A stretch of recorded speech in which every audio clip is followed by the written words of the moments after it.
The arrival of the new year has also brought new mortgage rules for those looking to purchase a home. For more on these new rules, or the stress test as we call it, very pleased to be joined by Tom Storey with Royal LePage. Happy New Year, Tom. Thank you. You too. So a new year ushers in some interesting new measures for potential home buyers and those who already own homes that are looking to refinance.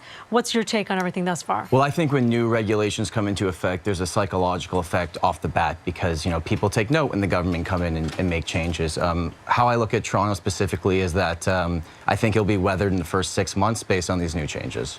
Okay, now let's talk a little bit more about this. And it's interesting that you said, folks have to digest these measures right when they come in. I call it the spook period. It's a 3-month period where everybody just kind of sits still for a little bit, particularly in Toronto and Vancouver. Yes. But after that, it seems to be back to normal with respect to bullish practices, prices and sales. How has it been for you the winter season so far? It's actually been more active than I was anticipating, especially into December. A lot of people were trying to scoop up properties before the new year to get in before these new regulations came into place. So if you were a buyer, it was definitely active at the later parts of the year. And what do you forecast happening or seeing rather January moving forward? Are we going to see slower sales because a lot of people are now pretty much, if they weren't priced out before, they are now? It's going to be hard for first-time home buyers that were buying at the top end of their budget, absolutely, because with these new rules, if you do qualify in them, you're losing purchasing power from 17 to 20%. So, but the way that I look at it in terms of the whole year, it's going to be a little hurdle at the beginning where it might start slow, but it will pick up again.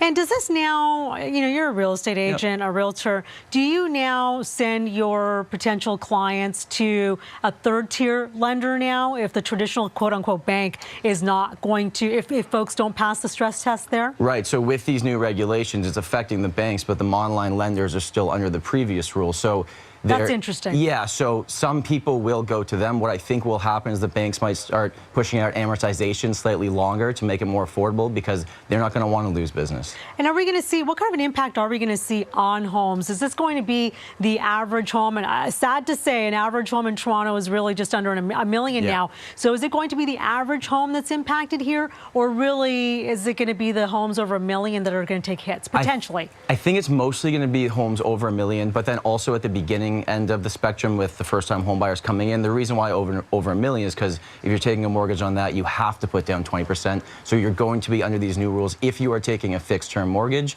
If you're taking a variable, these rules were already in effect.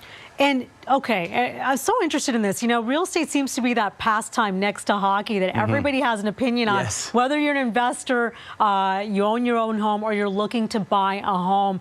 Is it going to be next to impossible now, Tom, to get into the market, to have that pride of ownership, if you will? It's definitely getting tough. The way that I look at it is a lot of people will try and save up for their perfect home. And, your perfect home, as we just discussed, is almost $1 million in Toronto. Now, what I would recommend is if you can get into a condo-type property and move up the property ladder over time, that's really the only way you can do it unless you have kind of family help. And that's interesting because condos have also been rising quite significantly now, too, because people are pushed out of the detached home market. The price gap between the average condo and the average freehold home is still so large that they are the most ideal purchase for most buyers. Okay, let's see how this all transpires. Tom Storey with Royal LePage, thank you so much for your time. Thank you very much. All right.